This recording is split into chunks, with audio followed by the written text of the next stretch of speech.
This episode of the podcast is brought to you by our friends at Track Farms and their excellent CBD products. I'm still hooked on the CBD, you guys. It's one of the best things I've added to my routine, and I think that you should add it to yours. So go to track-farms.com, enter the code STRANGERS at checkout. That'll get you 15% off your order. Again, that is track-farms.com, enter code STRANGERS, and get you some CBD. Javis Borgh, welcome to the podcast. Thanks for being here. Thank you for having me. I'm pretty excited about this. We are on the. Are we in the penthouse of this building somehow? I don't know if you would call it a penthouse. It's just like the club room of the building. And we are downtown Minneapolis. Make sure I get these right because I know that the St. Paul Minneapolis thing is like a big distinction. I don't really get it as an outsider because I feel like it's just a river. But it seems to matter around here, right? People really care about that. Yeah. They're two different cities. Obviously, it's called Twin Cities, but there's Minneapolis and there's St. Paul. And I would say that both cities attract very different groups of people or different communities. Okay, all right. I can understand that. It's a different culture. Yeah, absolutely. Depending on where you are. Yep. And we've got US Bank Stadium right out the window here, which I believe is where the someone's play. The Vikings? The Vikings play? Yes, Tell me the that's Vikings. Cool. Yes. See, I don't follow a whole lot of mainstream sports, to be honest with you, like team sports. Yeah, me neither. And so I try, but then you really look like an idiot when you get sports wrong. 'Cause everybody knows sports. Yeah, right. And you have also brought a peanut gallery for us today, sitting here. Do you want to tell the people who else is in the room in case we make reference to them? Yeah, so I brought Danny, who is kind of my wingman, my best friend too, and he's been very helpful in my journey. And then my boyfriend Andrew is here as well, being my support, my hype man. I often don't have an audience for this, so this is kind of fun. Oh. So hopefully they enjoy what we're gonna do here. Although to be honest, because we have the headphones on, I don't know if we're talking too quiet for them to hear us. I can't tell if they can hear us. Cool. They can't hear me if I whisper. Well, I'm excited. So I found you on Instagram, which was your Tumbling Coach account, and I sent in my message to you, hey, I don't know anything about tumbling, gymnastics, cheer. I don't know anything, but it looks interesting. So let's do a podcast. And you were game for that. Yeah. So I actually have done one podcast before, and this was probably a month ago, and the difference is that was a cheerleading podcast. So this is I feel like the complete opposite end of that spectrum. So right. I think it'll be a lot of fun, and I'm excited to do it. Yeah, there's just different types of podcasts where you have that actual subject matter expert, and sometimes I feel like my podcast gets kind of narrow when I just do the things I already know. If I do too many jujitsu episodes or something, and people get kind of annoyed with me.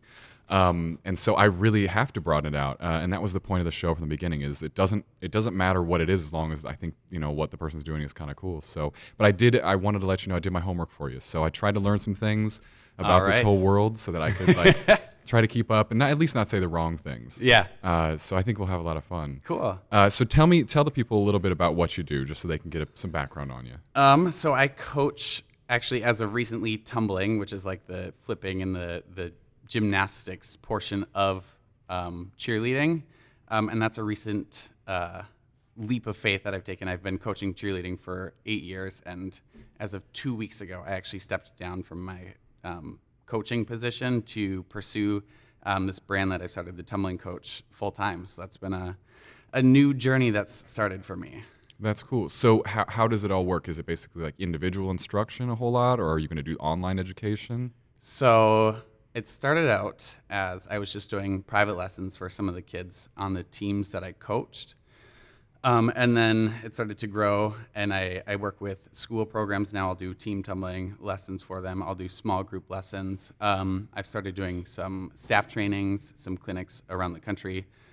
And then recently I started a YouTube channel, and so that's been a new outlet for me. And then it's one of those things where I get an idea, I try it, and then I run with it. Right. So yeah. Is that a normal thing for you? You're a pretty ambitious person when it comes to that kind of thing? Yeah. Which has its pros and its cons, and I don't always think things through, which is where Danny comes into play, because I'm like, oh, I wanna have this huge thing, and he's like, okay, great. First, let's do this. Right. I'm like, oh, okay, you're probably right. Yeah, it's the classic sort of Simon Sinek thing. Do you know the start with why guy? Yeah. His whole you need a why person and you need a how person, and I feel that I'm the why person between Andrea and myself, but she like makes me do things in steps that have to like, follow one after another and be organized. And it's kind of the worst. That's like the worst person, right?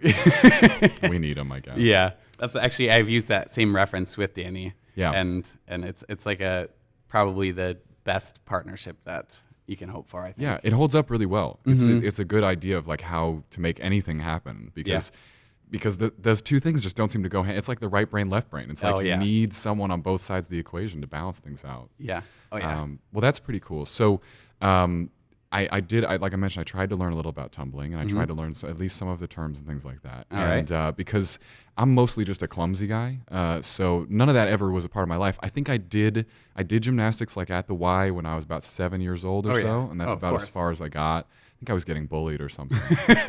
I don't exactly remember, but that's as far as I got. Is this something you've been doing your whole life? No, I was not a very coordinated kid. I was more of a bookworm. I was reading, and I loved school and math and reading and all that side of things. And sports were not really my thing. I started baseball when I was probably 8 or 9, and I did that for 5 or 6 years. And I started cheerleading when I was 13. And I was so uncoordinated. I couldn't do a somersault or a cartwheel or anything. And I went up to my parents and I was like, hey, I think I want to do this thing called cheer. And they're like, okay.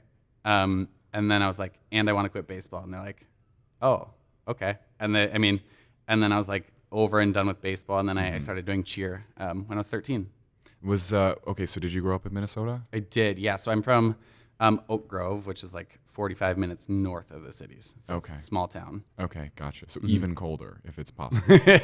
Basically. Yeah, I would say so. I mean, I guess. So was that a pretty bold choice going for cheer at around 13 or so? I mean, you're switching from a real guy sport of baseball into something that is a little more questionable in cheer. Yes. So actually, especially coming from a small town, I mean, for reference, there were people who drove their tractors to prom. And there was sure. one... Oh, I had that in my school. Oh, okay. Yeah. I'm from a cornfield. Oh, yeah. People would ride their horses through the Dairy Queen drive-through, that kind of stuff. Right. So I actually hid that I was in cheer for probably a year. You can't hide it for very long because you got to show up at the games. Well, actually, so it's different. Is it? Okay. So the school that I was at, that's like sideline cheer. Oh, so this is competition. Yeah. So I did all-star cheer, which is comparable to like club gymnastics, so it's not affiliated with the school at all. And it's all just competition. There's no pom-poms, none of that. And so a few of my friends were at this gym, and they were like, oh, you should come watch a competition. And I was like, oh, sure, okay. But instead they actually brought me to a practice, and they just tricked me, and I was like, all of a sudden you're on the team. Yeah. And they're like, oh, okay, come back next Sunday. I'm like, okay, cool. Were there other guys on the team too? There was one other guy. Yeah. Okay. Yep. So you have a lot of work to do with 2 guys. How many girls are there on the team then? There's probably like 15. Yeah. Yes. That's a lot of work. Yeah. You have to do, and I feel like at that age, do you end up doing a whole lot of the heavy lifting, or like how does it work? Yes. I mean, there's usually like a group there's a back spot and then 2 side spots that will lift the flyer. And it depends on, because flying is kind of like a specialty that takes years to develop. So it's not always about like size or anything. It's like who is able to successfully do this and do it well and do it confidently, kind of a thing. Right. So that's got to be kind of a misconception, because I think we always think of that person as a real tiny, just the tiniest person available. Yeah. But you're saying it's more about a skill thing or maybe a talent thing. Yes. Because a lot of times you'll see the tiny flyers and they're doing all these incredible things, and then eventually they grow and they haven't been taught how to do things correctly and have relied on just being small, so they hit that point where it's like, okay, this isn't possible anymore. Right. But the people who do things correctly, they can be tall, they can be short, they can be whatever, and if they do it correctly, it will feel easier than the smaller person. That makes sense. And you never really know with anybody, because puberty is kind of a bitch. And we all just turn into something completely. We have no idea where it's going to go. Either you're done growing forever, or like for me, I think in like one summer I grew like 6 inches, and it was like, there you go. Now you're a tall person. Yeah. And it just happens so fast. And you develop all these skills to do certain things, and then the next day you're a totally different person. And you're like, none of that seems to matter anymore. I need to find something else to do with my time. Yep. And that's kind of how it works too. And especially this past year with COVID and the shutdowns, obviously your body grows more when it's not as active. And so some of these kids, when there was a 2-month shutdown, they came back 4 inches taller just from their body resting and growing. Right. And so creates a whole new... How tall would these kids be if we weren't totally overscheduling every kid and making them wake up at 6 a.m. to go to like high school and stuff like that? I mean... yeah, I don't know. Like, how much sleep did you get in high school? Because I feel like I got like 4 hours a night. Just, that was it. I was always on the 6-7 hour. Really? Yeah, I prioritize it. I get a little crabby. You figured it out early. Yeah, we'll say that. That's good. That's it. Because now I figured it out, and I'm like the grumpy man in bed at 8. Like, yeah. Like now I have to do things. I don't want to do anything. Yeah, exactly. I was always the one who went to bed at 10:30, 11, got up at 6, even on the weekends. It was just my schedule. So you were always kind of, but you have to keep in a certain kind of physical shape to be able to do this. So I imagine you were always like in shape. You were keeping it. You were developing muscles from lifting people and doing things all the time, right? And you're sleeping. Yes. Which is rare. Yes. So, I mean, when I started, I wasn't. But then it was like an instant, like I felt like this is something I could get good at. And from then on, it was just like I was practicing every day. I begged my parents for a trampoline, and I got it on Christmas in the snow, and I set it up in the snow, and I went out there with like a full winter jacket and snow pants on, and was just on there.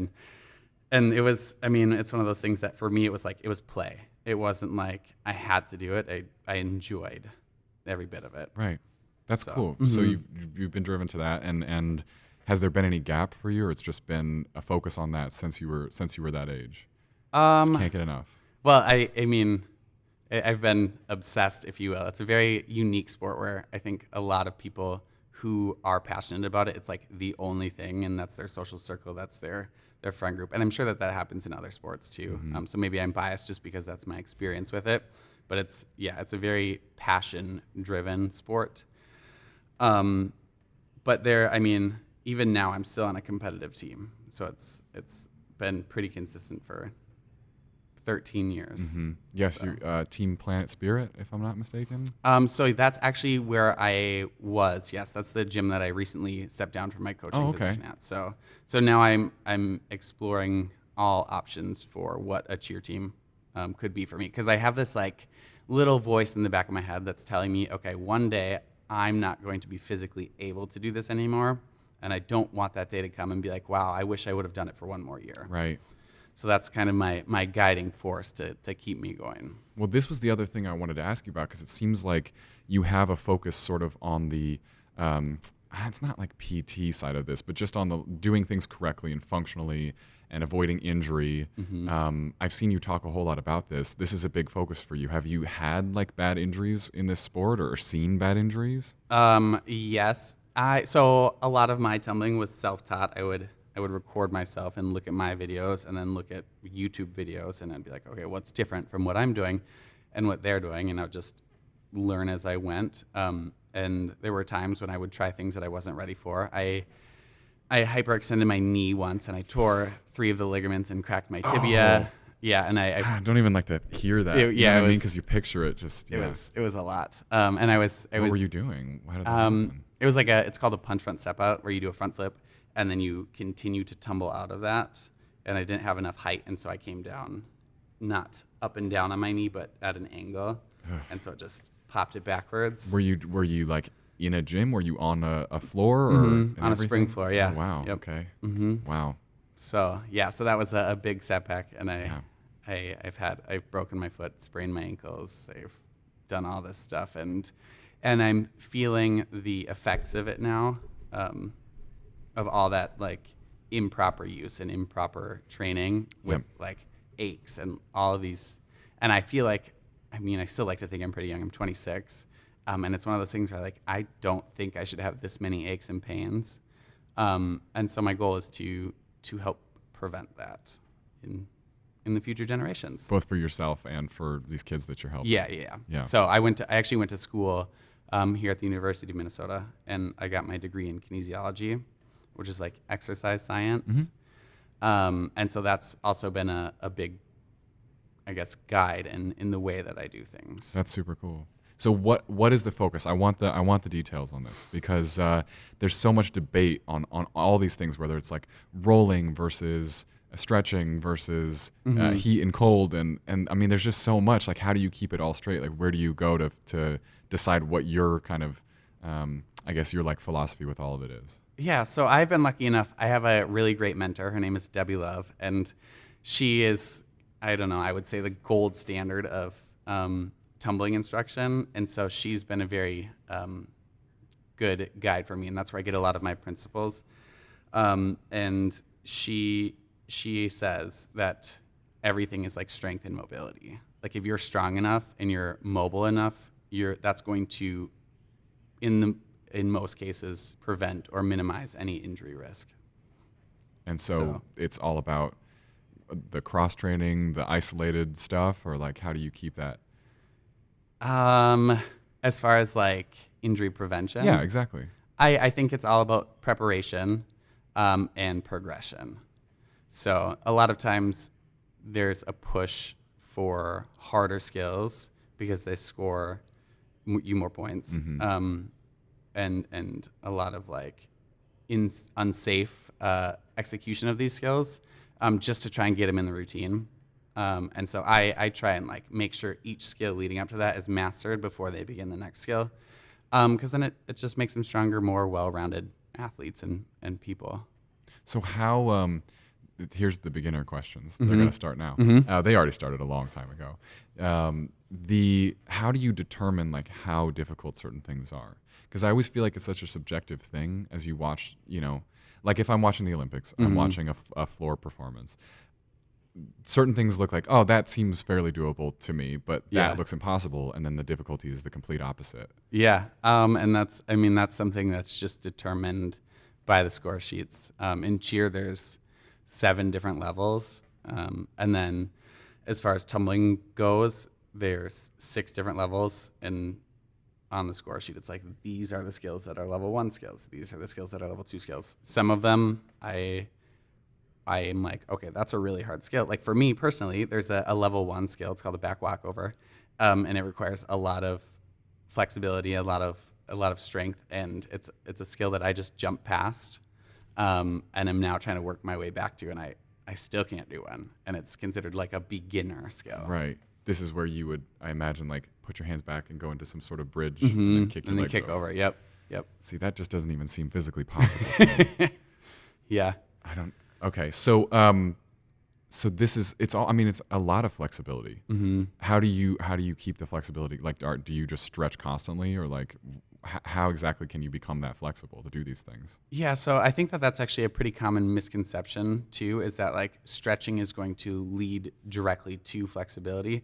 And the way that the body works is the body prevents your muscles from stretching past a certain point if it, quote unquote, believes that it's not safe for your body to do that. Makes sense. So the stronger that your body is, the more flexible you're going to become. So I don't teach it and I don't practice it. I don't really like do a ton of stretching. I do strengthening exercises that are going to in turn create a lot of flexibility, right, and safe flexibility where your body's not just flopping around everywhere. Excuse me, but you have like control over your body in those extended positions. But when you say strength, I mean, you're not talking about classic pick up a barbell type strength, because the real like bodybuilders can be like, I can see dudes who can't even lift their arms up, above their head. Right. Yeah, so it's a lot of like beyond normal range of motion for your joints, and just and frankly, like most people aren't strong in those extended positions, so it takes time to develop that and make it safe for your body to reach these stretched out positions. Okay, I follow that. Are you into yoga at all? Do you do a lot of that? I used to do quite a bit of yoga. I was a big 6 a.m. get up and go person. Yeah. That's my new thing. That's what I'm doing these days. Oh, really? Yeah, mostly because I hate yoga. Okay. But I feel something. So like, I hate getting up early and I hate yoga. So I get up at like 6 a.m. and I'll do yoga first. And then for whatever reason, I'm like, everything seems kind of easy now, because I already did the 2 things that I'm going to hate more than anything else. Does that make sense? Yeah. Like negative cognitive dissonance training. I don't know. There's something there, right? I think so, yeah. But now you're not so into it. No, it's just one of those things that I got busy with other things and lost the ability to go. And so I would love to pick it up again soon because I think it's great for you. Obviously, it's a lot of similar principles and Right. keeping your body healthy and mobile. Yeah. But currently, I do not practice. You have your plate full Yes. because you just started a business. I did, yes. Yeah. Yep. And now it's your full-time job. Mm-hmm. So what does that look like? I mean, day to day for you. Well, I since leaving the cheerleading gym that I was at, which was about a week and a half ago. Oh wow, this is breaking This news. is like a brand new development. Very cool. Okay. Yes, so it's very exciting, but there's a lot that goes with that because I was using that facility for my lessons. Oh yeah. So, and now I am not able to do that. So it's been a lot of reaching out to local places and seeing if there's any gyms that would allow me to rent some space and do some lessons there. A lot of driving because I do in-home lessons to kind of accommodate those who I have been working with. Mm-hmm. And I'm trying to be accommodating with the day that they schedule them, so I could drive way up north and then have to go to the east suburbs all in one day for now. And then I'm working on coordinating, so I'm like, okay, I'm in this part of town on these days, so on and so forth. But yeah, I mean, as of now, the biggest obstacle has been finding that new location, which I think I've done. Yeah. So that's exciting. Are the spaces like challenging right now? I mean, did the sport keep going throughout the year during COVID, or did a lot of places end up getting shut down? Like, was it a pretty hard time? Yeah, so we had to, long term, I don't know that a lot of places were shut down locally. Mm-hmm. I know nationwide some cheer gyms were. But there's only a few cheer gyms here in Minnesota. It's a very untapped market, if you will. I mean, if you go down south, there's cheer gyms on every corner. So it's a little bit harder to find a cheer gym to use space at, but there's a lot of gymnastics gyms, and that's where I'll be going because it's very similar. A lot of the same equipment needed and everything. So that's where I'm looking right now until I find my own permanent location. Nice. And then people will come to you, and you don't have to do all this silly driving stuff. Right. Yeah, it takes a while. I mean, that's like a mini version of what we get to do now. So like I'm going from here to San Francisco next. Oh, so man. Okay. It's like 30 hours, but we got a couple weeks to get there. So we're going to stop in some pretty cool places along the way. But we've had the same kind of thing. Like we have attempted to make like a map of the country that makes sense for different times of the year we're at different places, and it never does. Like it's just complete nonsense. But I feel like that's a big part of being an entrepreneur at the same time. It's like you kind of have to go with, it's like you may not have one boss anymore, but you do have 20 in a way. Yeah. You have all these things that you have to try and follow and figure out and make it work the best well. So it's like you just roll with the punches. Yeah. But I have to imagine parents are into this because they don't want their kids getting injured at this age. They want to be able to do their sport and not be hurt. And I mean, that's got to be huge, right? Yeah. I mean, and I've gotten pretty great feedback from parents and athletes. And I think most parents would want their kids to be healthy and safe for as long as they can. We can only assume. Right. Some parents. Some parents. And some parents are like, if you break an ankle, I don't have to drive to like a million competitions this year. Right. I Right. mean, Well, and then there's obviously silver linings. the dance moms of the cheer world where they're like, get back up, go again, and are a little over invested in there. Do you have to deal with a lot of that? I have not, thankfully, but there, especially throughout the country, there are definitely. You've seen a few. Yeah. Ouch. Yeah. Ugh. Yeah, that always felt really weird. I feel like growing up, I knew a few like stage moms that were kind of like that, and it was pretty intense. Oh yeah. I mean, it's a kid.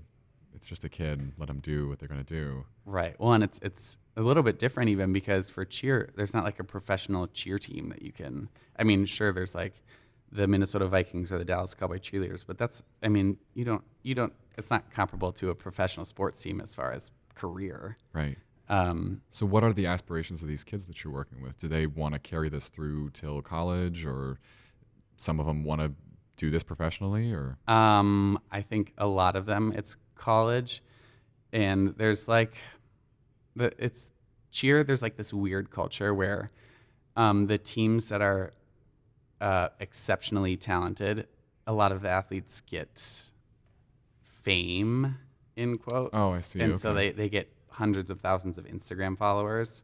And that's like a highly sought after thing for a lot of these athletes. That's like their goal. And then there's pressure for these kids to kind of do that too, to have attention online. And they're way too young for that. I mean, aren't you glad we didn't have to deal with that? Yes. Like the nonsense of people having phones everywhere you went all the time that could just be taking pictures, videos of you. That would have been horrible. Yeah. I feel like we dodged it just on the edge of that. Oh yeah. Yeah. I'm glad I never had to go through that as a child, especially where I feel like bullies are prevalent enough in person, and now you open up the whole world. Right.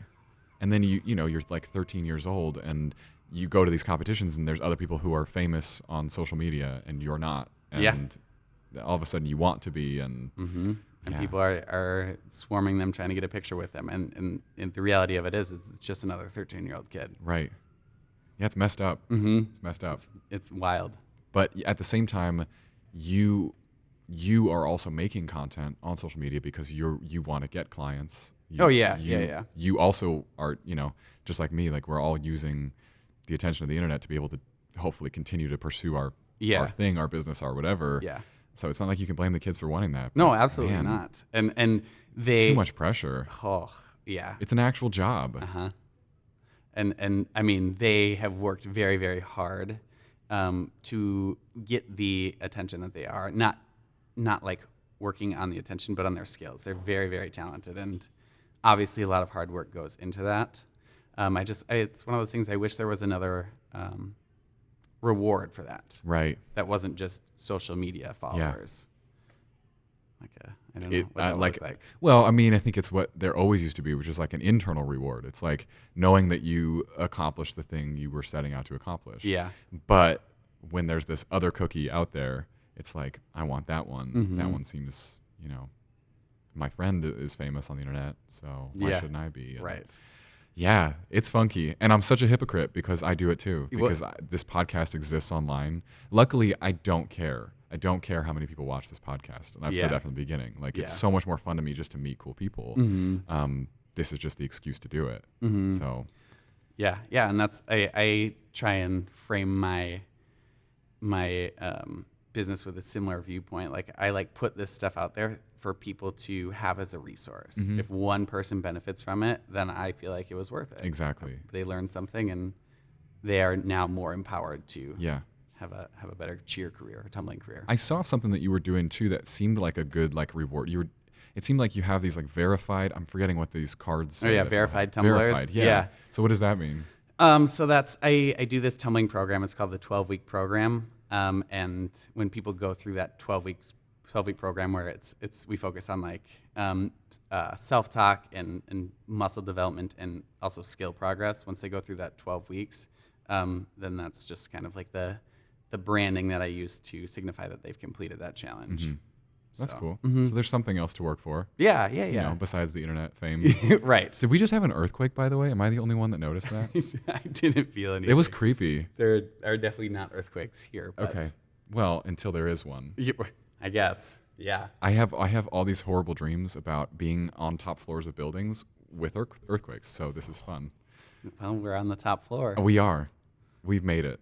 Started at the bottom, and now we might die up here. Oh, man. Okay, sorry. That distracted me because that was very odd. I think it's just the wind. Honestly, this is a crazy day in Minneapolis, folks. Yeah, it's a little windy, a little rainy out there. It's a little gnarly out there. It's been fun.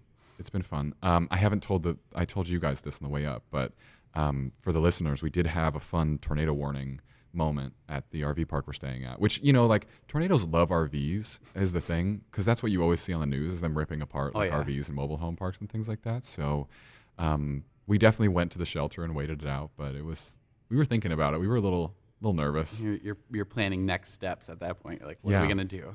Well, I thought we were not in Tornado Alley. I thought we were good. We're avoiding the cicadas that are supposedly happening in the eastern Midwest, right? And did you hear about this? I did not. No.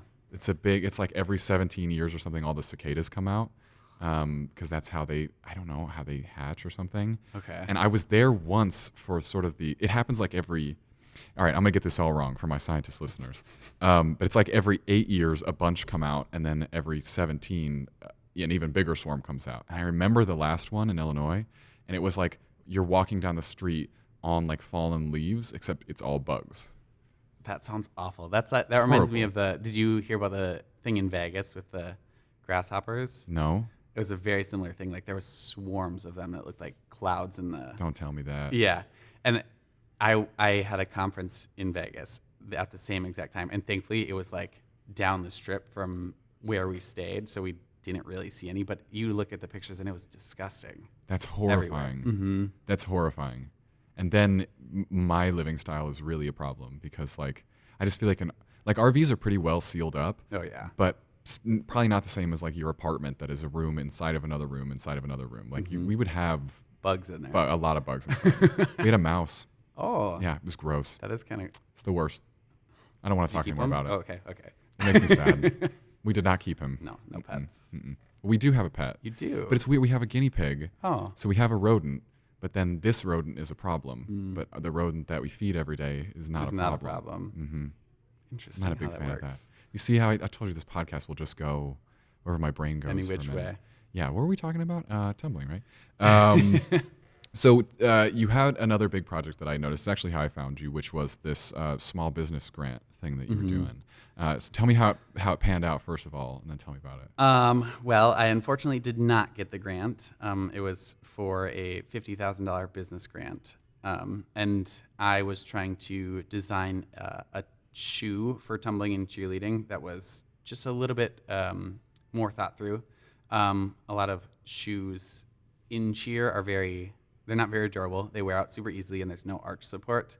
And I think that arch support is critical for like proper body alignment and helping prevent certain injuries like foot and ankle injuries. So that was my goal with that. And it was a two-week thing, and it was a good learning experience, but it didn't make it. So. But you're still working on the shoe. I do still plan to make the shoe, yes. Yeah. Mm-hmm. That's cool. Did you work with like a designer to do this, or is this all out of your brain? So it was one of those things that I was going to figure it out as I went. And with the help of Danny, who is also very good at putting together all the details of things like that. But we haven't made much progress on that yet. There's obviously been a few other things to figure out. But as soon as things settle down a little bit and I have my schedule all sorted out, that will be like the next thing that I'm striving for. So there's so many ways you can go with this new brand, this new business that you've got, because it's a big world, and I have to imagine like it's one of those worlds that once you're in it, you recognize just how big it is. So niche, right? Like, but I love niche communities. Like, yeah, I'm just a big like I had nothing to do with the world of like martial arts until I don't know, like maybe a year or so ago, and now I'm understand that world, and all of a sudden you recognize all these different outlets that people have. Yeah, that's very cool. Do you try to go to like a jiu-jitsu place in every city you're in? I try to. Okay. Yes. And I'm not always successful. There's this is part of the niche thing. There's a gym, a chain of gyms called 10th Planet. Okay. It's a specific type of jiu-jitsu. It's without the gi, without the the kimono. Oh, yeah. Okay.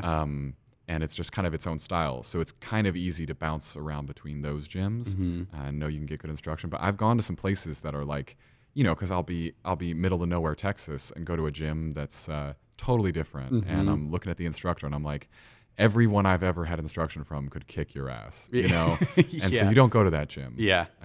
It's tricky. Yeah. It's tricky. Everybody, and I'm sure it's the same in tumbling, is that every place you go has sort of their own philosophy, and there's some that are really good, and there's some that you're like, this is an odd place. And some place has to take all the weirdos, and some place has to take all the cheer moms, like you said, and be like that environment for them. Yep.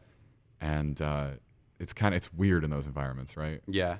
Yeah, and I've had this kind of cool experience where like I get to experience those cultures, but now that I'm kind of on my own, I'm not overly indulged in any culture. Right. I kind of get a taste, and then I say my words, I teach my things, and they take from it what they want, and they leave from it what they want. Yeah, you want to be the outsider. That's such a better position to be in. It's That's nice. Like some people I think people just get like so dogmatic, like so religious about whatever their small piece of the world is. And everything I've ever done has been about trying to go a level up and just try to see it from a higher viewpoint. Like even especially travel. Like I go to all these different cities and everybody thinks that their city is so much different from the next city. And I'm like, and people are mostly the same. Yeah. All these cities are all the same. I can tell you, like, it's just every town's basically the same. I mean that in a nice way. No, I think it's a good thing. I think the problem is that we get divided because we assume we're all so different from each other. And it's just it's not. I don't want to go too far. No, go. I'm listening. Well, the people in certain like even between urban and rural, like the people I have met in bigger cities would be totally great friends with the people I've met in the middle of the country in the middle of nowhere. Yeah. And they just don't realize it. And that's a shame. Yeah, I think because they build identities for themselves exactly based on their location, identities for other people based on their location. That's why I like that more people are traveling more. And that, like even you saying like you were out in the middle of nowhere with no cell signal and things like that. Like, you know, you're getting out there, you're traveling, and I just think people need to travel and they need to get out of their tiny communities and into the big more world. Experiences. Yeah, And a little bit. Agree. And even I haven't done it because I'm still totally domestic. Like I haven't had any international travel at all. Oh, is that something you plan to do? It is. Okay, cool. It is. And your last name implies to me that you are somehow Scandinavian. I am, yes. From where? I don't know. You don't know? Mm-mm. Have you done the ancestry test or anything? No, but like it recently has gotten on my radar. Yeah. So I might do that sometime soon, just for fun. It's pretty cool. Yeah. We did it a little while ago. My wife is super German. Okay. Just German. And I turned out to be really Scottish, which was pretty cool. Oh. And then we watched Braveheart, and I got really, really excited. Yeah. Oh, that's awesome. That's very cool. You should do it. I will. I will have to do that. Well, I would think just with your last name, like you would know the family history somewhere along the line. Yeah. Well, this is probably bad on me, but it's never been one of those things that I've been curious about. Never. I mean, when I was young, I was like, oh, where am I from? And it was like, oh, you're this and this. And that was the extent. I was like, okay, cool. But what were this and this? I don't your remember. Parents told you? I don't remember. You don't remember at all? No. That's crazy. I know. Not even, okay, like not even the origin of your last name? You don't even, that's wild to me. Yeah.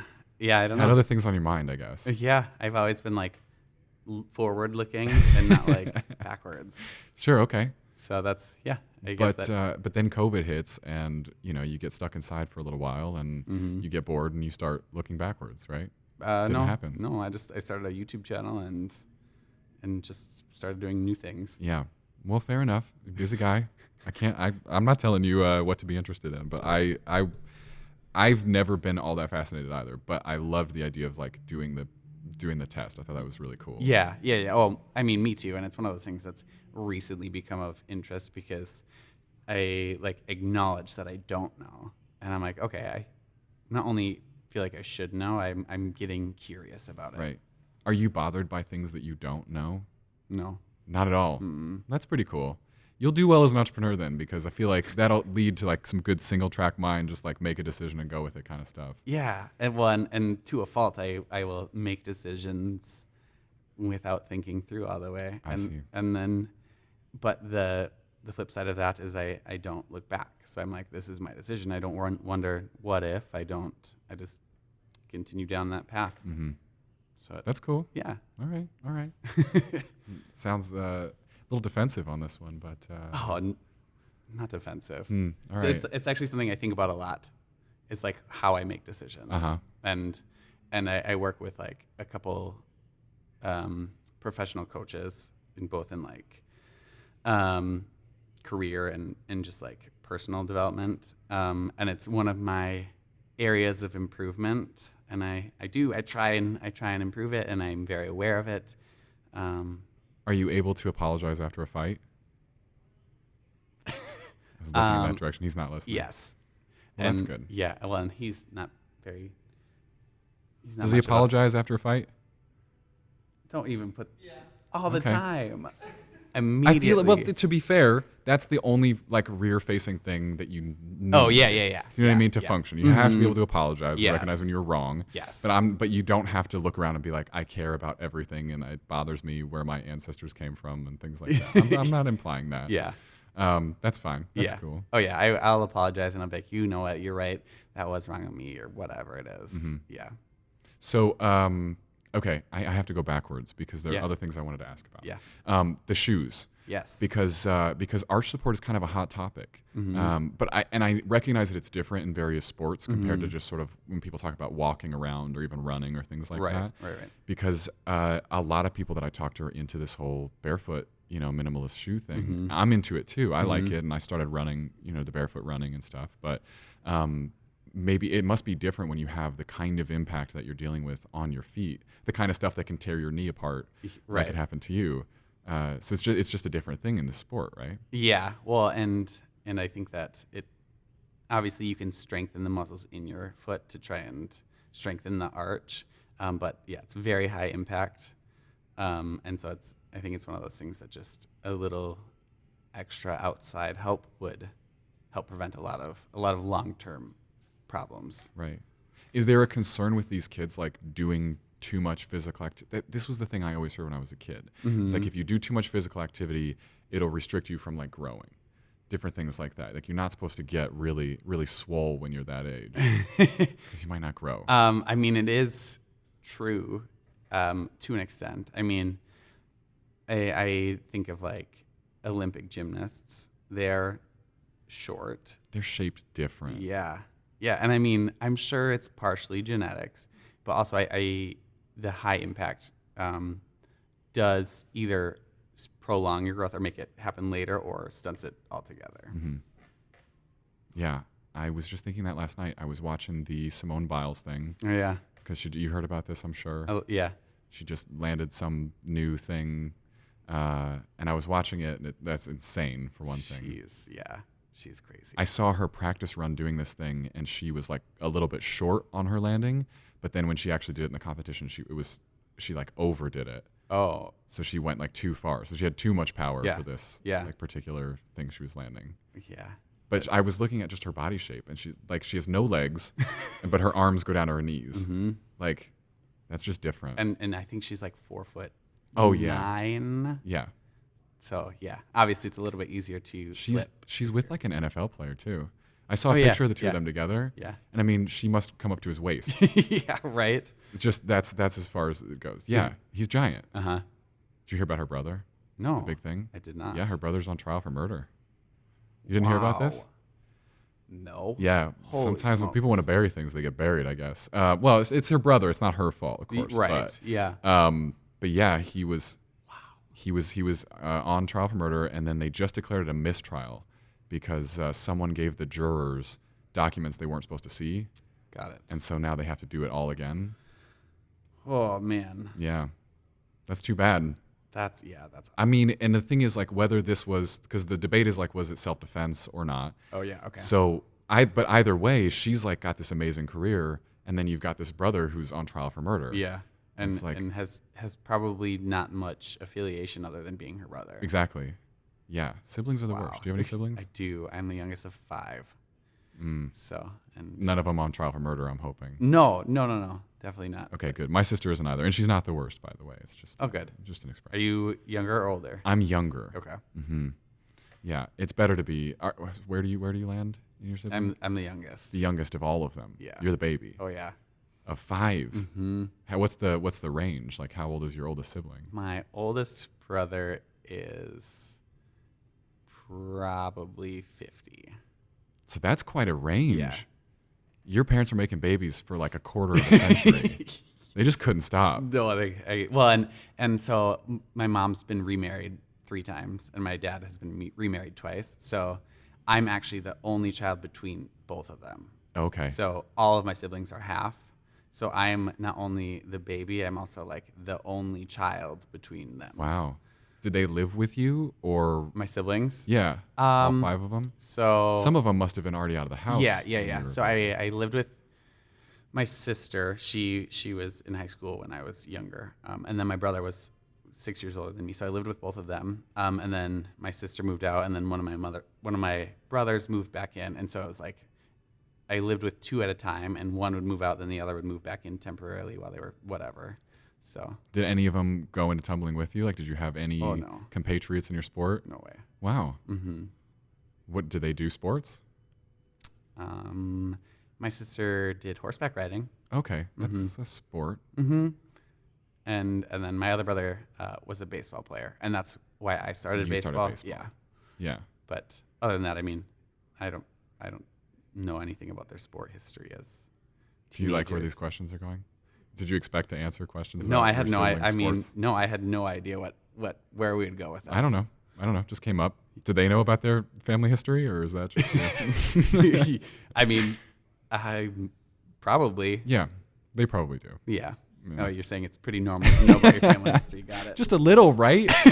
Do you guys know your family histories at all? What? Is this a Minnesota thing that I'm missing out on? I don't know.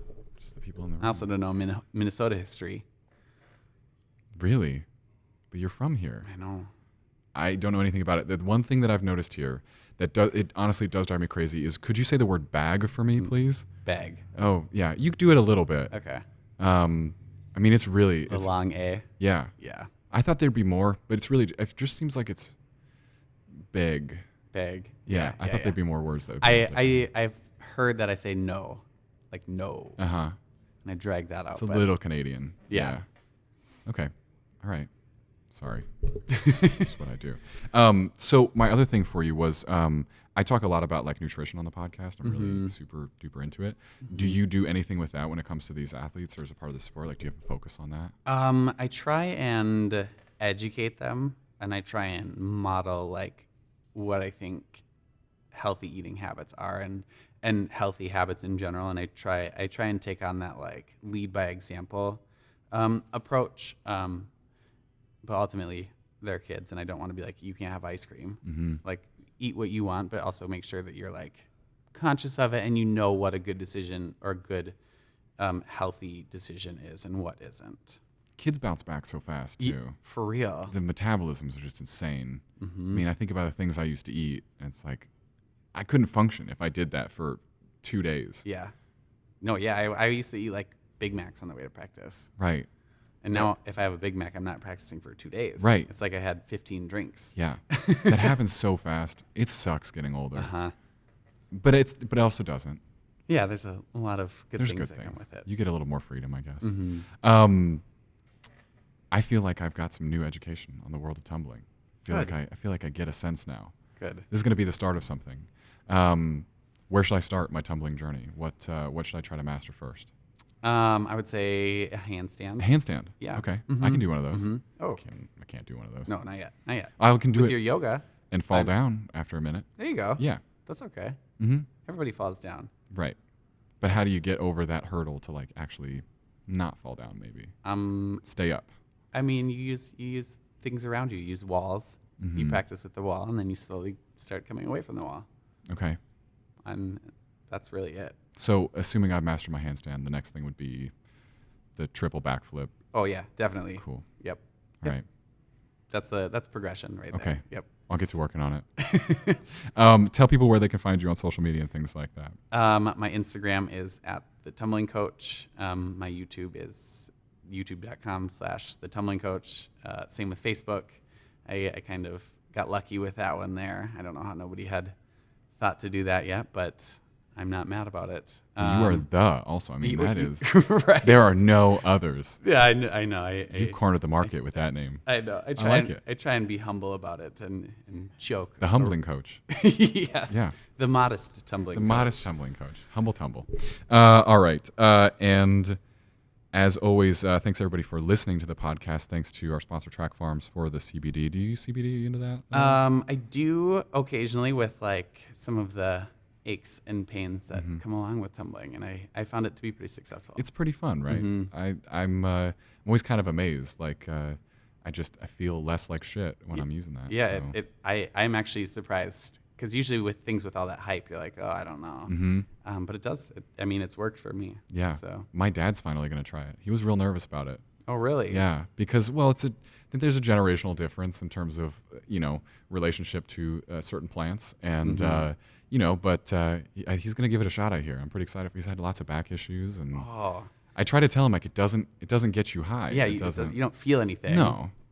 Yeah. No. Well, I hope he finds success with it. I'll let the listeners know. All right. They really have been asking me. They haven't been asking. And thanks for bringing me up to this cool place here.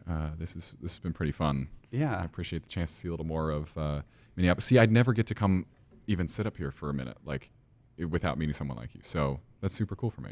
Well, I appreciate you coming out here and finding a spot downtown to park your RV. Oh my God. Well, I didn't bring the RV. Oh, you didn't? Just okay. the truck. Oh, okay. That's but better. I have the motorcycle up in the bed of it, and it's just a giant truck. Yeah. It has to be. Yeah. Yeah. So.